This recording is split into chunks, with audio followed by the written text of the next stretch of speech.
Hello दोस्तों, यदि आप भी 4 फरवरी को मैथ यानी गणित का फाइनल परीक्षा देने वाले हैं तो अभी की इस क्लास में क्लास 12th के लिए 4 फरवरी परीक्षा के लिए मैथ के हम लोग वैसे ऑब्जेक्टिव क्वेश्चन देखेंगे जो आपके 4 फरवरी के परीक्षा में पूछा जाएगा। तो आप लोग से रिक्वेस्ट है कि आप लोग इस क्लास को पूरा वॉच कीजिएगा। इस क्लास में हम लोग 4 फरवरी परीक्षा के लिए मैथ यानी गणित के वैसे वायरल महत्वपूर्ण प्रश्न देखेंगे जो आपके 4 फरवरी मैथ के फाइनल परीक्षा में पूछा जाएगा। तो चलिए हम बिना देर किए क्लास को स्टार्ट करते हैं। यहाँ पर देख सकते हो इंटरमीडिएट एग्जामिनेशन 2025 मैथ का ये क्वेश्चन पेपर है। मैथ का विषय कोड यहीं रहेगा और मैथ का एग्जाम पूरे 100 नंबर का होगा और समय मिलेगा 3 घंटा 15 मिनट का। तो आइए पहला नंबर क्वेश्चन देखते हैं। फर्स्ट क्वेश्चन यहाँ पर पूछा गया है। पहला नंबर क्वेश्चन है कि D Y by D X sine inverse X plus cos inverse X बराबर क्या होगा। यानी यहाँ पर अवकलन करना है sine inverse X plus cos inverse X का अवकलन यानी डिफरेंशिएशन करना है। तो सबसे पहले तो आपको याद होना चाहिए कि sign inverse X plus cos inverse X बराबर क्या होता है। तो sign inverse X plus cos inverse X बराबर होता है π/2। आपको याद होना चाहिए कि sign inverse X plus cos inverse X बराबर π/2 होता है और π/2 का डिफरेंशिएशन यानी अवकलन क्या होता है 0 हो जाएगा। ऑप्शन नंबर ए बिल्कुल राइट आंसर हो जाएगा। कांस्टेंट का हमेशा डिफरेंशिएशन यानी अवकलन 0 होता है तो राइट आंसर ए होगा। क्वेश्चन नंबर 2 पूछा गया है। 2 नंबर क्वेश्चन है कि D Y by D X यहाँ पर इंटीग्रेशन है A square plus X square बराबर क्या होगा। तो ये फार्मूला ही होता है। अगर यहाँ पर रहे इंटीग्रेशन डी एक्स बटा ए स्क्वायर प्लस एक्स स्क्वायर तो आपको याद रखना है इसका फार्मूला होता है 1/a tan inverse X by A. Right answer option number C हो जाएगा। फार्मूला आपको याद होना चाहिए क्योंकि 15 से 20 क्वेश्चन डायरेक्ट फार्मूला ही पूछा जाता है। क्वेश्चन नंबर 3 यहाँ पर देखिए पूछा गया है। यहाँ पर ये मैट्रिक्स दिया गया है, बाहर में 3 है यानी इसे गुना करना है। तो सभी में 3 से गुना करेंगे तो गुना करते हैं 3a हो जाएगा 3b 3c और 3d। देखिए कहाँ पर दिया गया है, ऑप्शन नंबर डी में दिया गया है 3a 3b और 3c 3d। 3 में सभी से गुना होगा, ऑप्शन नंबर डी बिल्कुल राइट आंसर होगा। क्वेश्चन नंबर 4 यहाँ पर देखिए पूछा गया है। यहाँ पर भी ये मैट्रिक्स का क्वेश्चन है और इसको जोड़ना है। मैट्रिक्स का यहाँ पर 2 मैट्रिक्स दिया गया है, दोनों को जोड़ना है। तो जोड़ते हैं। यहाँ पर 1 + a यानी a हो जाएगा। यहाँ पर देखिए 1 + a यानी a हो जाएगा। उसके बाद यहाँ पर 2 + b 2b हो जाएगा। उसके बाद यहाँ पर 3c तो यहाँ पर 3c हो जाएगा। उसके बाद यहाँ पर 4d तो 4d हो जाएगा। देखिए कहाँ पर दिया गया है, यहाँ पर ऑप्शन नंबर ए में ही दिया गया है। Right answer option number A होगा। क्वेश्चन नंबर 5 यहाँ पर पूछा गया है। इंटीग्रेशन यहाँ पर -π से +π है, लिमिट tan x बराबर क्या होगा। तो देखिए यहाँ पर -π से +π है, इसका आंसर हमेशा 0 आएगा। ऑप्शन नंबर ए बिल्कुल राइट आंसर होगा। क्वेश्चन नंबर 6 में देखिए पूछा गया है कि यदि y बराबर साइन एक्स क्यों हो तो D Y by D X क्या होगा। यानी यहाँ पर भी अवकलन करना है, डिफरेंशिएशन करना है। तो देखिए y बराबर क्या दिया गया, साइन एक्स क्यों दिया गया है। तो साइन का इंटीग्रेशन क्या होता है, इंटीग्रेशन है, डिफरेंशिएशन क्या होता है यानी अवकलन क्या होता है। तो साइन का अवकलन जो होता है वो cos x होता है। तो cos x के जगह पर x क्यों है तो ये इसी तरह से रह जाएगा x क्यों। फिर यहाँ पर x क्यों का अवकलन करेंगे तो यहाँ पर 3 बाहर हो जाएगा, पावर में है तो 3 बाहर हो जाएगा और x स्क्वायर हो जाएगा, एक पावर में से कम हो जाएगा। यानी यहाँ पर 3x बाहर हो जाएगा। तो देखिए कहाँ पर दिया गया है 3x स्क्वायर और x क्यों हो जाएगा। ऑप्शन नंबर बी में दिया गया है। Right answer option number sine, यहाँ पर साइन नहीं होगा कॉस न होगा। देखिए ऑप्शन नंबर यहाँ पर सी में दिया गया 3x स्क्वायर कॉस एक्स क्यों। ऑप्शन नंबर सी बिल्कुल राइट आंसर होगा। क्वेश्चन नंबर 7 देखिए पूछा गया है। यह यहाँ पर ये वेक्टर का क्वेश्चन पूछा गया है कि वेक्टर के डॉट वेक्टर के बराबर क्या होगा। तो कल के क्लास में हम बताए थे कि अगर सेम डॉट प्रोडक्ट में रहता है तो इसका आंसर 1 होता है। यानी के डॉट के बराबर क्या होता है 1 होता है। अगर ये क्रॉस प्रोडक्ट में रहता है सेम तो 0 होता है। लेकिन डॉट प्रोडक्ट में अगर सेम रहता है तो इसका आंसर 1 होता है। Right answer option number B होगा। आई डॉट आई बराबर 1, जे डॉट जे बराबर 1 और के डॉट के बराबर 1 होता है। डॉट प्रोडक्ट में तीनों का आंसर 1 होता है और क्रॉस प्रोडक्ट में तीनों का आंसर 0 होता है। क्वेश्चन नंबर 8 पूछा गया है यहाँ पर कि जे वेक्टर जे डॉट के बराबर क्या होगा। तो देखिए ये सेम नहीं है तो इसका आंसर 0 हो जाएगा, 0 vector, option number C right answer.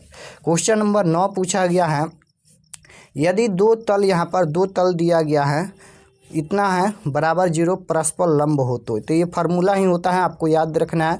यदि लंब है तो a1 a2 plus b1 b2 plus c1 c2 बराबर 0 होता है, ऑप्शन नंबर बी बिल्कुल राइट आंसर होगा।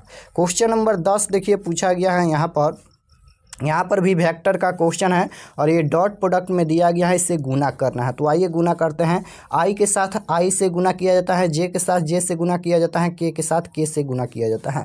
यहाँ पर 1 से 2 में करेंगे 2 हो जाएगा और प्लस जे से 5 में करेंगे 5 हो जाएगा और प्लस के से यहाँ पर 10 में करेंगे तो 10 हो जाएगा। तो यहाँ पर कितना हो जाएगा 15 × 2 = 17, ऑप्शन नंबर सी में दिया गया है, right answer option number C हो जाएगा। क्वेश्चन नंबर 11 पूछा गया है कि यदि वेक्टर ए और वेक्टर बी परस्पर लंब हो तो इसका आंसर क्या होगा।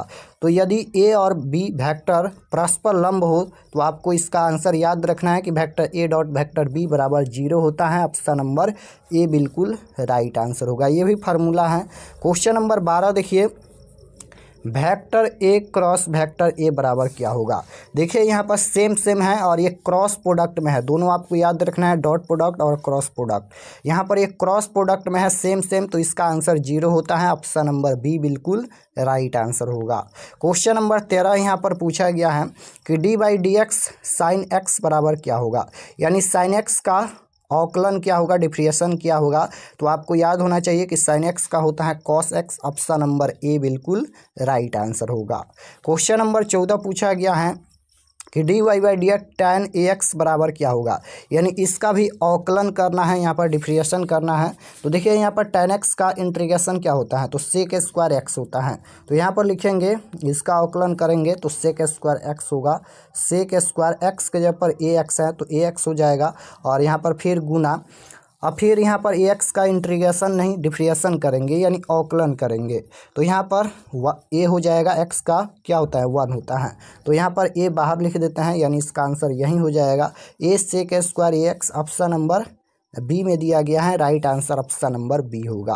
क्वेश्चन नंबर 15 देखिए पूछा गया है कि tan इनवर्स -x बराबर क्या होगा। ये भी फार्मूला है, अगर tan इनवर्स में -x है तो पहले माइनस बाहर कर देंगे और tan इनवर्स x हो जाएगा, यानी right answer option number B है। फार्मूला याद होना चाहिए।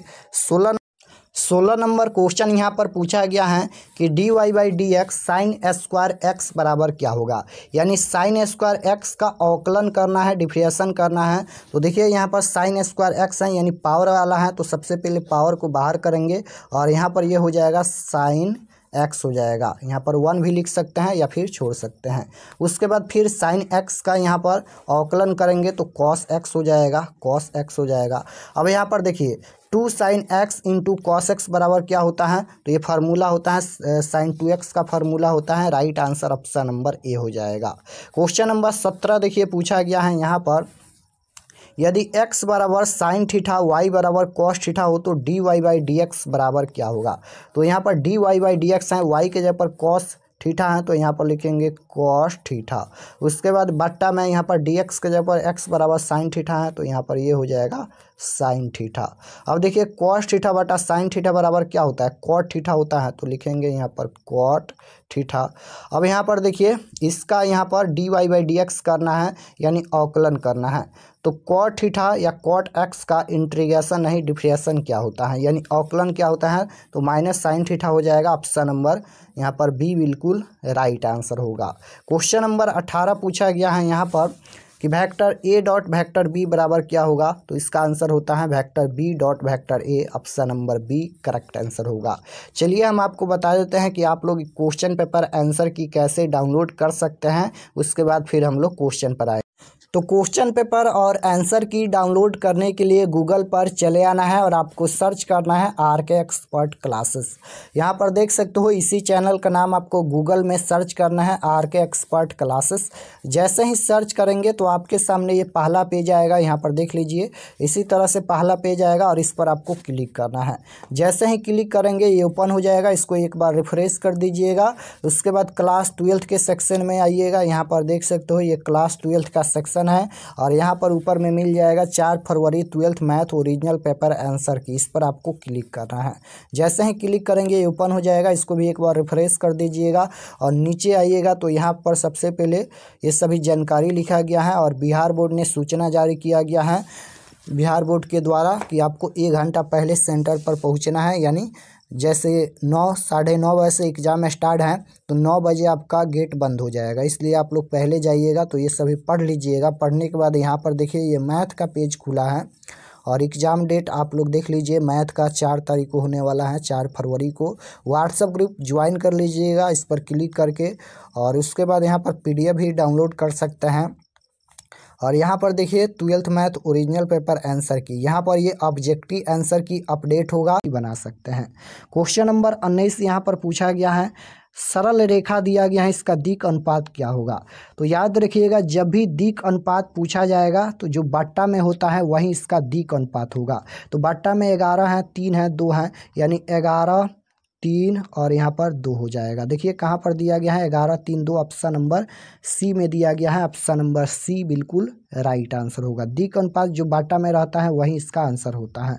क्वेश्चन नंबर 20 पूछा गया है, सरल रेखा दिया गया है, निम्नलिखित में किस बिंदु से गुजरती हैं, किस बिंदु से गुजरती हैं। तो इसका आंसर हो जाएगा ऊपर वाला, यानी यहाँ पर x है तो x में 27 है तो यहाँ पर ये 27 हो जाएगा। उसके बाद यहाँ पर ये 25 हो जाएगा, ये माइनस नहीं होगा, याद रखिएगा सभी प्लस में होगा। तो 27 25 और 70 है। ऑप्शन नंबर यहाँ पर कहाँ पर दिया गया है 27 25 70, ऑप्शन नंबर बी में दिया गया है। Right answer option number B होगा। क्वेश्चन नंबर 21 देखिए पूछा गया है, सदिश दिया गया है I वेक्टर और माइनस के वेक्टर के की दिशा में इकाई सदिश क्या होगा। इकाई सदिश पूछा गया है।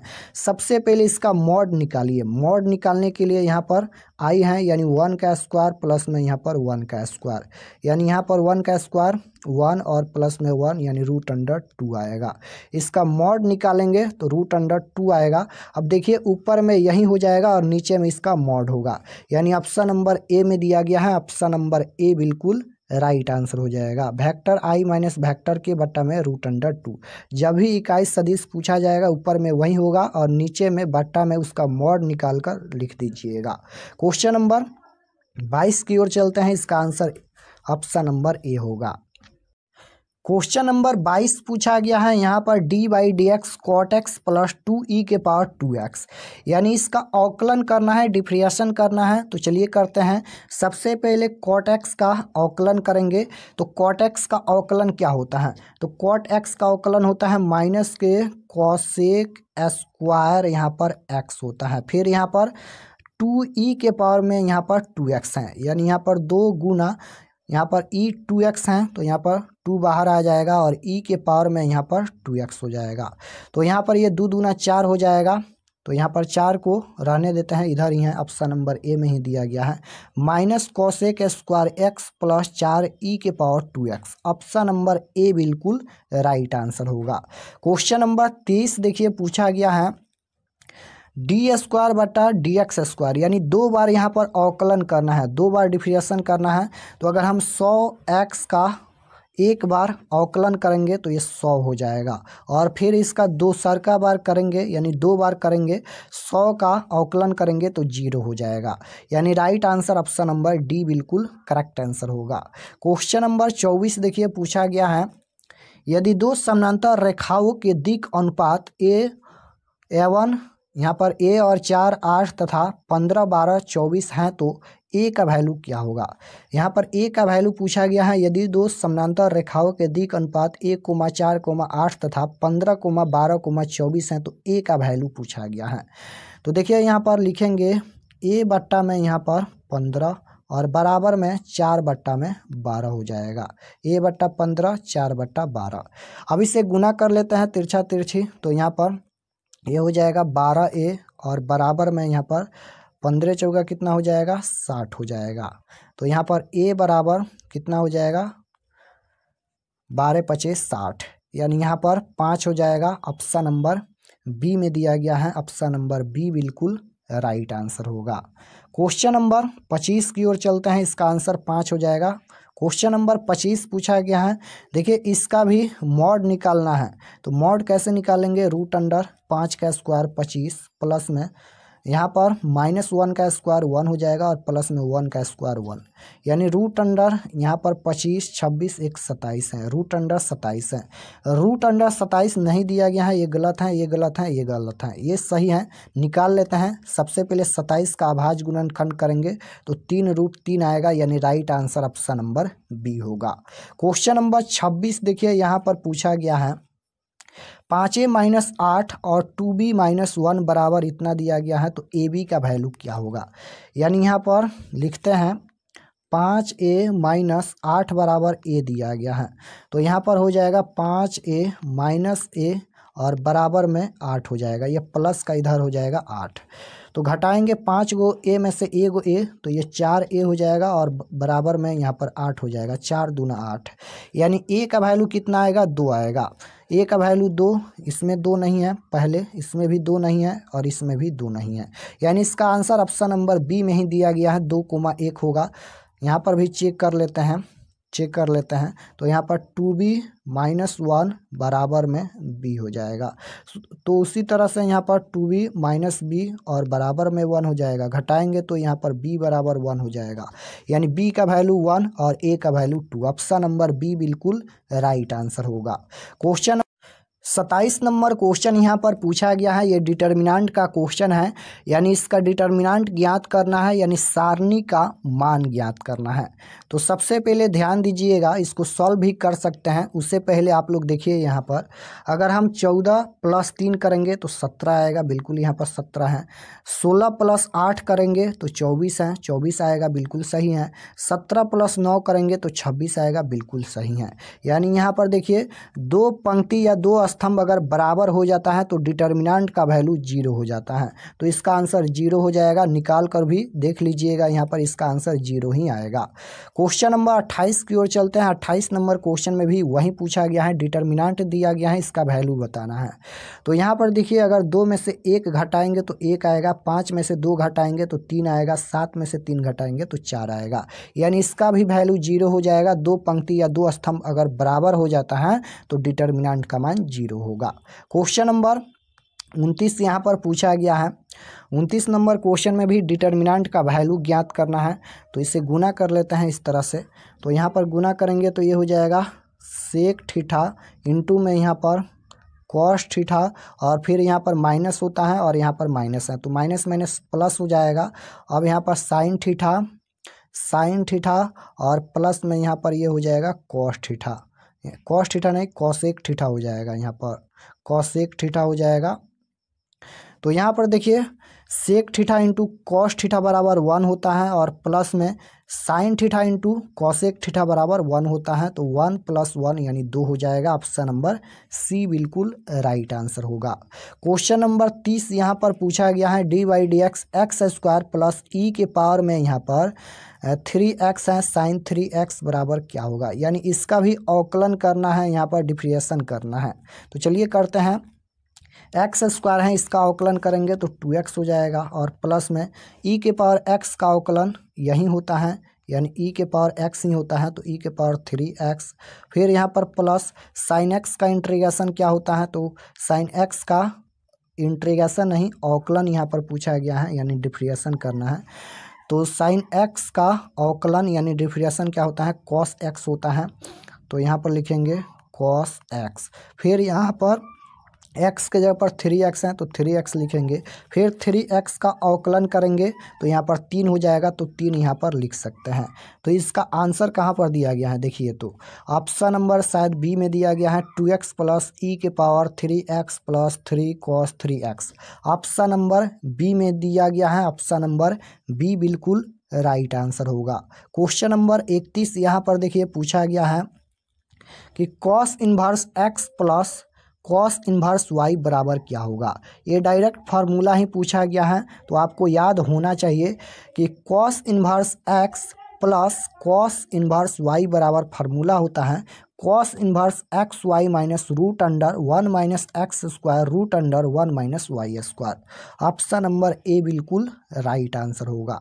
क्वेश्चन नंबर 32 देखिए, यहाँ पर पूछा गया है साइन बाहर में है और sign inverse X plus cos inverse X बराबर क्या होगा। तो यहाँ पर लिखेंगे साइन और यहाँ पर sign inverse X plus cos inverse X बराबर क्या होता है, तो पाई/2 होता है, याद होना चाहिए। तो साइन पाई/2 यानी 90 डिग्री। तो साइन 90 डिग्री का वैल्यू कितना होता है, 1 होता है। Right answer option number B होगा। क्वेश्चन नंबर 33 भी उसी प्रकार से पूछा गया है। कॉस बाहर में है और tan inverse X plus cot inverse X बराबर क्या होगा। तो यहाँ पर कॉस और यहाँ पर tan inverse X plus cot inverse X बराबर क्या होता है, पाई/2 होता है। तो कॉस पाई/2 यानी 90 डिग्री और कॉस 90 डिग्री का मान क्या होता है, तो 0 होता है। Right answer option number A होगा। क्वेश्चन नंबर 34 देखिए, यहाँ पर गुना करना है, डॉट प्रोडक्ट में दिया गया है। तो आई के साथ आई से गुना करेंगे, जे के साथ जे से गुना करेंगे, के साथ के से गुना करेंगे। तो आई इसमें नहीं है, इसमें आई है, तो आई के साथ आई से गुना नहीं होगा। जे के साथ जे से करेंगे तो 1 हो जाएगा। उसके बाद यहाँ पर के तो गुना होगा नहीं, तो इसका आंसर 1 ही हो जाएगा। ऑप्शन नंबर ए बिल्कुल राइट आंसर होगा। क्वेश्चन नंबर 35 देखिए, पूछा गया है कि cos inverse 1 minus X square बटा 1 प्लस एक्स स्क्वायर बराबर क्या होगा। ये भी फार्मूला पूछा गया है, यानी ये किसका फार्मूला है, तो 2 tan इन्वर्स एक्स का ये फार्मूला है। ऑप्शन नंबर सी बिल्कुल राइट आंसर हो जाएगा। 2 tan इन्वर्स एक्स के यहाँ पर cos inverse 1 plus X square बट्टा 1 प्लस एक्स स्क्वायर, यहाँ पर ऊपर में माइनस होता है, यानी cos inverse 1 minus X square बट्टा 1 plus X square 2 tan inverse X के फार्मूला होता है। तो right answer option number C हो जाएगा। क्वेश्चन नंबर 36 यहाँ पर देखिए, पूछा गया है कि साइन इन्वर्स एक्स बराबर क्या होगा। तो साइन इन्वर्स एक्स बराबर पाई/2 माइनस कॉस इन्वर्स एक्स होता है। ऑप्शन नंबर बी बिल्कुल राइट आंसर होगा। ये भी फार्मूला ही है। क्वेश्चन नंबर 37 देखिए, ये भी फार्मूला पूछा गया है। यहाँ पर देखिए tan inverse X minus tan inverse Y के फार्मूला क्या होता है। तो tan inverse X minus tan inverse Y के जो फार्मूला होता है वह क्या होता है। तो इसका जो राइट आंसर हो जाएगा tan inverse X plus Y बट्टा 1 minus X into Y. Option number B में दिया गया है। Right answer option number B होगा। क्वेश्चन नंबर 38 देखिए, पूछा 38 नंबर क्वेश्चन यहाँ पर पूछा गया है। ये मैट्रिक्स का क्वेश्चन है, इसे गुना करना है, यानी अवयव का गुना करना है। तो गुना करने से पहले देखिए, ये 1 क्रॉस 1 का है और यहाँ पर ये 1 क्रॉस 2 का है, यानी इसका आंसर कितना आएगा, तो 1 क्रॉस 2 का इसका आंसर आएगा। तो गुना कर लेते हैं, यहाँ पर गुना करेंगे तो ये 5 चौका कितना हो जाएगा, 20 हो जाएगा, यानी -20 हो जाएगा। और ये 6 चौका 24 -24 हो जाएगा। ऑप्शन नंबर कहाँ पर दिया गया है, ऑप्शन नंबर ए में दिया गया है, यानी 1 क्रॉस 2 का आया है, बिल्कुल राइट आंसर है। यहाँ पर इस तरह से 1 और इस तरह से 2, तो ऑप्शन नंबर ए बिल्कुल राइट आंसर होगा। क्वेश्चन नंबर 39 देखिए, पूछा गया है। यहाँ पर 3 बाहर में है और ये मैट्रिक्स दिया गया है, तो गुना कर दीजिए सभी में, यानी 3 एकम 3 हो जाएगा। उसके बाद यहाँ पर 3 में -1 से करेंगे, -3 हो जाएगा यहाँ पर। उसके बाद 3 दूना 6 और 3 तिया 9। ऑप्शन नंबर ए में ही दिया गया है, यानी सभी में 3 से इसमें गुना कर देना है। तो ऑप्शन नंबर ए इसका आंसर आएगा। क्वेश्चन नंबर 40 देखिए, 40 नंबर क्वेश्चन यहाँ पर पूछा गया है कि इसका अधिकतम मान क्या होगा, यानी मैक्सिमम वैल्यू पूछा गया है, अधिकतम मान क्या होगा। तो अधिकतम मान ज्ञात करने के लिए कोणीय बिंदु हमें निकालना होगा। तो सबसे पहले इस समीकरण में 0,0 रखेंगे, फिर यहाँ पर 10,0 रखेंगे, फिर 0,10 रखेंगे। ये 3 रख कर चेक करेंगे कि कौन अधिकतम मान यानी कौन मैक्सिमम वैल्यू होता है। 10 यहाँ पर देख सकते हो, ये दिया गया है। तो चलिए रखते हैं, 0 रखेंगे तो सबसे पहले तो 0 ही आएगा। उसके बाद यहाँ पर इस समीकरण में x का वैल्यू 10, y का वैल्यू 0, तो यहाँ पर हो जाएगा 10 प्लस में यहाँ पर 2 गुना 0, यानी ये 0 हो जाएगा, यानी 10 आएगा। फिर यहाँ पर x के जगह पर 0 और प्लस में 2 गुना y के जगह पर 10 रखेंगे तो 10 दूना 20 हो जाएगा। यानी कोणीय बिंदु 0,10,20 आया है। तो देखिए अधिकतम वैल्यू कौन है 20 है, तो मैक्सिमम वैल्यू 20 होगा। ऑप्शन नंबर सी बिल्कुल राइट आंसर होगा। ये ग्राफ का क्वेश्चन है। क्वेश्चन नंबर 41 में भी वही पूछा गया है, अधिकतम वैल्यू पूछा गया है। मैक्सिमम वैल्यू पूछा गया है तो अधिकतम वैल्यू पूछेगा या न्यूनतम वैल्यू पूछेगा, कोणीय बिंदु निकालिएगा। तो 0,0 सबसे पहले, उसके बाद 25,0, उसके बाद यहाँ पर 0,25 हो जाएगा। 0 रखेंगे 0 ही आएगा। तो उसके बाद यहाँ पर 25 रखते हैं तो 5 गुना 25 और यहाँ पर माइनस y के जगह पर 0, तो ये 0 हो जाएगा। 25 5 गुना करेंगे, 25 गुना 5 तो ये हो जाएगा 125। उसके बाद यहाँ पर ये रखेंगे तो ये 0 हो जाएगा और माइनस y के जगह पर 25, यानी यहाँ पर अधिकतम वैल्यू कौन है 125 ही है। ऑप्शन नंबर बी में दिया गया है मैक्सिमम वैल्यू 125 होगा। क्वेश्चन नंबर 42 देखिए, 42 नंबर क्वेश्चन यहाँ पर पूछा गया है। ये भी मैट्रिक्स का क्वेश्चन दिया गया है, इससे गुना करना है।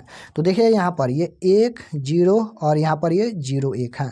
इसका वैल्यू आपको याद होना चाहिए कि 1 होता है। इसका वैल्यू कितना होता है 1 होता है। तो 1 में अगर यहाँ से गुना करेंगे इस मैट्रिक्स में तो सेम आएगा, यानी 5 7 3 4 आएगा। ऑप्शन नंबर बी बिल्कुल राइट आंसर होगा। क्वेश्चन नंबर 43 देखिए, यहाँ पर भी मैट्रिक्स का क्वेश्चन है, गुना करना है। तो यहाँ पर 1 क्रॉस कितना का है 2 है और ये 2 क्रॉस कितना है 2 क्रॉस, यहाँ पर 1 क्रॉस 2 है और ये 2 क्रॉस 1 है, यानी इसका आंसर आएगा 1 क्रॉस 1। गुना कर लेते हैं तो 3 तिहाई 9 हो जाएगा। यहाँ पर 3 तिहाई 9 और यहाँ पर बीच में क्या होता है प्लस होता है। 7 में 1 से गुना करेंगे तो कितना हो जाएगा, तो यहाँ पर ये माइनस है और यहाँ पर ये प्लस है। तो यहाँ पर प्लस माइनस माइनस होता है तो 7 हो जाएगा। तो यहाँ पर 9 में से 7 घटाएंगे तो कितना हो जाएगा 2 आएगा। ऑप्शन नंबर ए में दिया गया है। ऑप्शन नंबर ए बिल्कुल राइट आंसर होगा। क्वेश्चन नंबर 44 की ओर चलते हैं। 44 नंबर क्वेश्चन देखिए, यहाँ पर दिया गया है वेक्टर आई क्रॉस वेक्टर के बराबर क्या होगा। यहाँ पर ये क्रॉस प्रोडक्ट में है तो इस तरह से आपको याद होना चाहिए। आई के बाद जे आता है, जे के बाद के आता है। तो आई के बाद के आता है क्या, आई के बाद जे आता है, के नहीं आता है, तो ये उल्टा जाएगा। और जब उल्टा जाएगा तो ये माइनस में होगा, यानी ऋणात्मक में होगा जे। तो right answer option number D होगा, माइनस जे इसका राइट आंसर आएगा, माइनस जे वेक्टर। क्वेश्चन नंबर 45 पूछा गया है, इसका भी डिटर्मिनेंट का वैल्यू ज्ञात करना है। ये भी यहाँ पर सारणी का वैल्यू ज्ञात करना है। तो गुना कर लेते हैं, 2 में -1 से करेंगे तो यहाँ पर ये -2 हो जाएगा और बीच में भी माइनस होता है। 5 में 4 से गुना करेंगे माइनस, तो ये भी माइनस होगा, यानी 5 होगा कितना हो जाएगा 20 और ये माइनस माइनस प्लस का 20 हो जाएगा। तो घटेगा तो 18 आएगा। ऑप्शन नंबर डी में दिया गया है प्लस 18 आएगा। ऑप्शन नंबर डी बिल्कुल राइट आंसर होगा। क्वेश्चन नंबर 46 पूछा गया है, यदि a प्लस बी प्लस सी धनात्मक हो तो ए बी सी सभी बराबर न हो तो दी गई सारणी का मान क्या होगा। तो इसका मान ही आप लोग याद रखिएगा, ऋणात्मक आएगा। ऑप्शन नंबर बी बिल्कुल राइट आंसर होगा। ये सारणी का मान कितना आएगा ऋणात्मक आएगा। क्वेश्चन नंबर 47 देखिए पूछा गया है। 47 नंबर क्वेश्चन है, वेक्टर के डॉट वेक्टर आई बराबर क्या होगा। अगर डॉट प्रोडक्ट में सेम सेम रहता है तो इसका आंसर 1 होता है। अगर डॉट प्रोडक्ट में, यानी यहाँ पर डॉट प्रोडक्ट में अलग अलग रहता है तो उसका आंसर 0 होता है। Right answer option number A होगा। डॉट प्रोडक्ट में है के और आई तो ये 0 होगा, सेम सेम होता है तो 1 होता है। क्वेश्चन 48 नंबर क्वेश्चन यहाँ पर पूछा गया है कि यदि वेक्टर ए बराबर वेक्टर आई -2j -3 के और वेक्टर बी में दिया गया है वेक्टर आई प्लस 3j और -2 के, तो vector A dot vector B का वैल्यू क्या होगा। यहाँ पर ए डॉट बी का वैल्यू पूछा गया है, तो चलिए निकालते हैं, गुना कर लेते हैं। आई के साथ आई से गुना करते हैं तो यहाँ पर 1 हो जाएगा और यहाँ पर प्लस है, यहाँ पर प्लस है, यहाँ पर ये माइनस है, यहाँ पर प्लस है, तो माइनस प्लस माइनस होता है। जे के साथ जे से गुना करेंगे तो 3 दूना 6 हो जाएगा और यहाँ पर माइनस है, यहाँ पर माइनस है, तो माइनस माइनस प्लस हो जाएगा। 3 के साथ 2 में गुना करेंगे तो 6 हो जाएगा, 1 कट जाएगा, प्लस माइनस 1 इसका राइट आंसर आएगा। ऑप्शन नंबर ए में दिया गया है। ऑप्शन नंबर ए बिल्कुल राइट आंसर होगा। क्वेश्चन नंबर 49 देखिए पूछा गया है, यहाँ पर इंटीग्रेशन यानी समाकलन करना है सेक स्क्वायर एक्स का।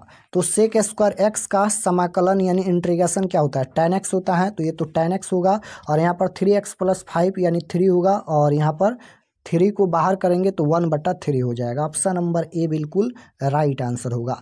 सेक स्क्वायर एक्स का समाकलन tan x होता है, फार्मूला आपको याद होना चाहिए।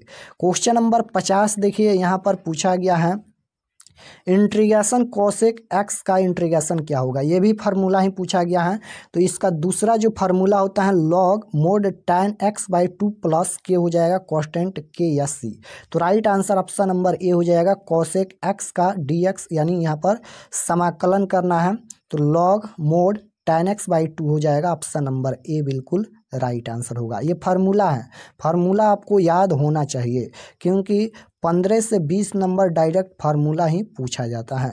तो आज के क्लास में हम लोग टोटल 50 क्वेश्चन देखे हैं। अगर आप लोग 50 क्वेश्चन तैयारी कर लेते हैं तो 100% ये सभी क्वेश्चन पूछा जाएगा, सिर्फ अंक चेंज किया जाएगा। तो अगर आप लोग कंसेप्ट सीखे होंगे तो आसानी से क्वेश्चन का सलूशन कर सकते हैं। तो इस क्लास में हम लोग 50 क्वेश्चन देखे हैं और 50 क्वेश्चन और एक क्लास में हम लोग देखेंगे। अगर आप लोग ये 2 क्लास कर लेते हैं तो 100% मेरा गारंटी है कि आप लोग मैथ में ऑब्जेक्टिव 50 में 50 सही करके आएंगे।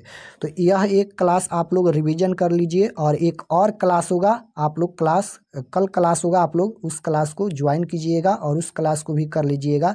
यानी 100 क्वेश्चन अगर आप लोग कर लेते हैं दो क्लास में तो आपका 50 में 50 सही होगा।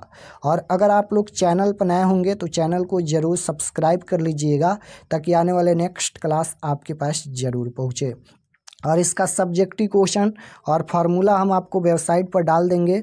तो फार्मूला और सब्जेक्टिव क्वेश्चन पेपर डाउनलोड करने के लिए गूगल पर जाइए, सर्च कीजिए RK एक्सपर्ट क्लासेस, पहला पेज आएगा, उस पर क्लिक कीजिएगा और क्लास 12 के सेक्शन में जाकर आप लोग सभी सब्जेक्ट का क्वेश्चन पेपर डाउनलोड कर सकते हैं। तो जाइए गूगल पर, इसी चैनल का नाम सर्च कीजिए RK एक्सपर्ट क्लासेस। तो मिलते हैं नेक्स्ट क्लास में। कोई भी डाउट होगा कमेंट में ज़रूर बताना।